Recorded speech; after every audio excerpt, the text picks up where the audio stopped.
Hello friends, frame में आपको दिख रही है मारुति इन्विक्टो हाइब्रिड। और आज इस गाड़ी की पीडीआई करने वाले हैं। और आज पीडीआई करने के लिए बहुत दूर आया हूँ, करीब 700 किलोमीटर दूर चल के आया हूँ। आ गया हूँ मिर्ज़ापुर में। आज डिलीवरी होगी इस मारुति इन्विक्टो की, लेकिन डिलीवरी लेने से पहले इस गाड़ी की करेंगे पीडीआई। और इस पीडीआई की सबसे खास बात यह है कि हम पीडीआई करेंगे गाड़ी की, रोड पे भी चलाएंगे गाड़ी को, अपना पेट्रोल डलाएंगे, हाइब्रिड सिस्टम को टेस्ट करने के लिए पूरा गाड़ी को चला के चेक करेंगे और आप ये सारी चीजें कैसे कर पाओगे वो भी बताएंगे। पीडीआई में हम गाड़ी के हर पार्ट को कवर करते हैं, इवन पेंट से लेकर इंजन से लेकर टायर हो या फिर कोई भी एक्चुएटर और मोटर्स हो, कोशिश करते हैं हर एक की वर्किंग हम चेक कर पाएँ।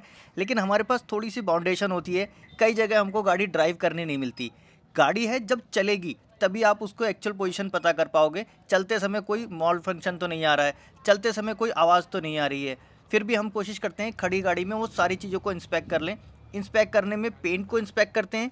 पेंट इंस्पेक्ट करने के लिए ऑलरेडी मैंने वीडियोस में दिखा रखा है कैसे चेक करेंगे। मैं यहाँ टेस्टिंग मीटर का भी यूज़ करता हूँ, लेकिन आप चाहो तो वैसे नॉइज़ से भी चेक कर सकते हो, रिफ्लेक्शन से चेक कर सकते हो। मैंने वो सारी चीज़ें पहले ही बता रखी हैं।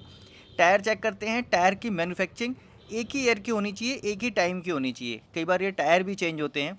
रबर बीडिंग के नीचे हम चेक करते हैं पेंट के स्पॉट्स, कोई पेंट का स्पॉट तो नहीं है। कई बार गाड़ी प्लांट में बनती है, बनने के बाद उस प्लांट में ही उसमें कुछ डैमेज हो गया तो वो लोग बाहर फिर स्प्रे मार देते हैं, दोबारा से गाड़ी पेंट शॉप के अंदर नहीं जाती। बाहर से किया हुआ स्प्रे नॉर्मल बिल्कुल वैसा ही है जैसे आप बाहर से किसी भी पेंटर से पेंट कराते हो। वहाँ पे पूरा ईडी प्लांट लगा हुआ है, सीकेडी कोटिंग होती है, वो सारी चीज़ों के बाद तब गाड़ी के ऊपर पेंट पड़ता है। तो वो सारी चीज़ों को चेक करना ज़रूरी है। इसके बाद most important engine bay. Engine bay को हम चेक करते हैं एक एक पार्ट को। जब कंपनी में गाड़ी फिट हुई तो फिट होने के बाद दोबारा कहीं इसको खोलने की जरूरत तो नहीं पड़ी। कहीं ऐसा तो नहीं डीलर के पास आके भी कोई पार्ट को स्वैप किया गया हो या फिर गाड़ी किसी प्रॉब्लम की वजह से दोबारा खोलनी पड़ी हो, तो वो हम खोलने वाली गाड़ी हम नहीं प्रेफर करते। हमें चाहिए कि गाड़ी हमें फ्रेश मिल जाए, बस इसीलिए पीडीआई करते हैं। और पीडीआई मैं ये देखता हूँ कि रूरल एरिया में ज़्यादा ज़रूरी हो जाती है। और ऐसा नहीं कि पीडीआई फेल नहीं होती, पीडीआई फेल भी होती है, लेकिन वो पीडीआई की वीडियो आपको नहीं मिलती। कोशिश करूँगा कि लाइव में वो सारी चीज़ें मैं आपको दिखाऊँ। इस पीडीआई को करते समय मुझे इंजन में एक सीलेंट मिला, वो सीलेंट दिखा देता हूँ। ये सीलेंट थोड़ा सा बाहर निकला हुआ था। वैसे रोबोटिक सीलेंट्स लगते हैं, इतना बाहर निकलता नहीं है, तो मुझे थोड़ा सा इस पर डाउट हुआ। इस डाउट को क्लियर करने के लिए मैंने दूसरी गाड़ी मंगाई, ताकि मैं दूसरी गाड़ी में सेम वही पॉइंट देख के उस सीलेंट को समझ सकूं कि एक्चुअल में अगर कंपनी से ही वैसा सीलेंट आया है तो बाकी गाड़ियों में भी वैसा ही आया होगा। बस छोटी सी चीज़ थी, लेकिन वेरीफाई करने के लिए मैंने टाइम लगा दिया। कभी भी टाइम लेना चाहिए। आप पीडीआई कर रहे हो गाड़ी की, इसीलिए कर रहे हो ताकि आपके पास एक परफेक्ट पीस निकल के आए। गाड़ी खरीद रहे हो, मोटा पैसा लगा रहे हो, तो उसके लिए थोड़ा सा एक्साइटमेंट को कम करना चाहिए। चलो जी ठीक है।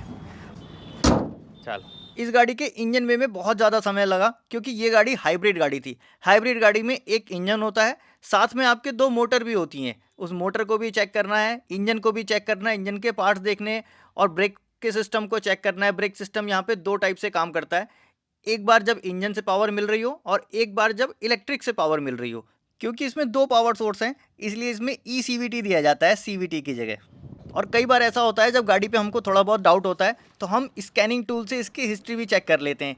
हिस्ट्री में हमको ये पता चलता है कि इस गाड़ी के अंदर पहले कोई फॉल्ट तो नहीं आया था, इससे पहले क्या क्या चीज़ें हुई थी, वो सारी चीज़ें हमको हिस्ट्री चेक करने से पता चल जाती है। अपने एंड से गाड़ी एक बार चेक करने के बाद हम बुलाते हैं एक सेल्स पर्सन को। सेल्स वालों को बोलते हैं आप अपनी गाड़ी का पूरा डेमो दीजिए। डेमो से मतलब हर एक चीज़ को एक्टिवेट करके दिखाइए, जितने भी फंक्शन हैं उनको ऑन करके दिखाइए।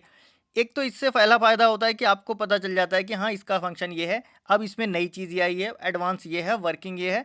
दूसरी चीज़ें वो सारे स्विच चेक हो जाते हैं, वो सारे एक्चुएटर्स चेक हो जाते हैं और वो उनके सामने ही चेक होते हैं। अगर कोई नॉइस है तो आप वहीं पे नोट कर सकते हो या फिर कुछ अटक रहा है तो वहीं पे आप देख सकते हो। सेल्स पर्सन से डेमो लेने के साथ साथ हम गाड़ी का इंटीरियर भी चेक करते हैं। अभी तक हमने गाड़ी का आउटर चेक किया था, सारी चीज़ें तो हमने बाहर से परफेक्ट चेक कर ली, स्कैनिंग भी कर ली। अब इसके बाद इंटीरियर बाकी रहता है। इंटीरियर में सीट पे कोई कट तो नहीं है, कहीं कोई स्क्रैच तो नहीं है।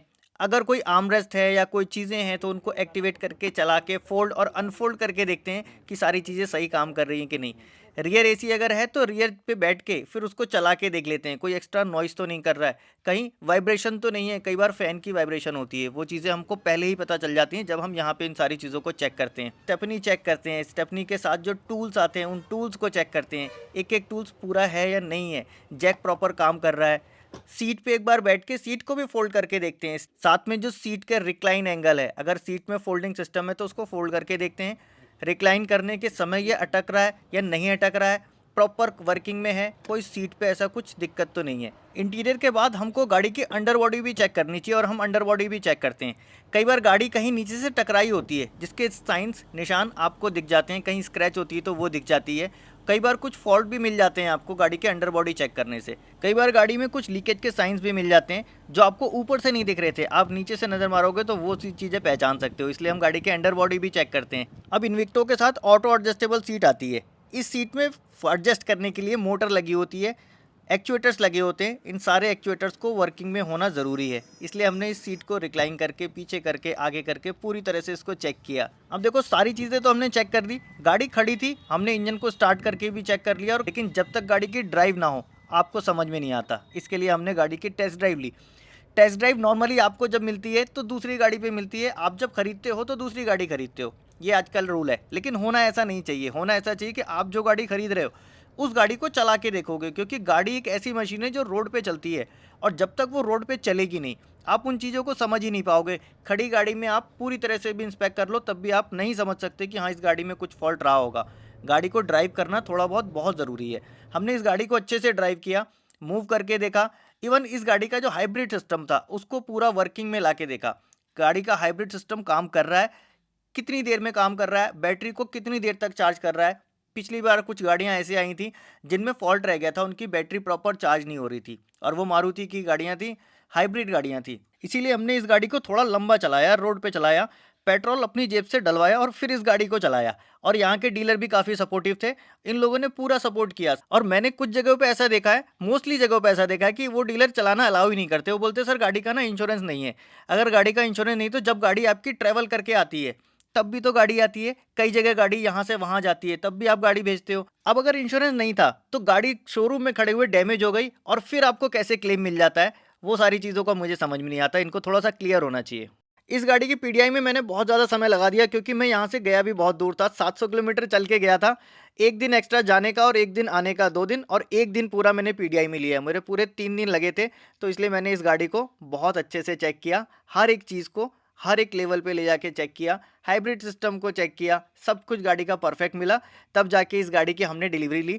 लेकिन आपको भी ऐसा ही चाहिए, कस्टमर जब अवेयर होगा ना तभी कंपनियां कुछ ना कुछ करती हैं। आप उनको जब डिमांड करोगे कि नहीं जी मुझे गाड़ी चला के देखनी तभी लूँगा, तो ज़रूर ये लोग उसका इंतज़ाम करेंगे, आपको चला के भी देखने देंगे। हमने इस गाड़ी को चला के पूरा सेटिस्फेक्शन किया। फिलहाल मुझे लगता है कि आज की इस वीडियो को यहीं एंड कर देना चाहिए। वीडियो अगर अच्छी लगी हो तो लाइक कर देना। मन में कोई सवाल या फिर कोई सुझाव हो तो कमेंट बॉक्स में लिख सकते हैं, या फिर अगर चाहें तो इंस्टाग्राम पे भी मुझे फॉलो कर सकते हैं। मिलूंगा नेक्स्ट वीडियो में ऐसे किसी इंटरेस्टिंग टॉपिक के साथ। Thanks for watching.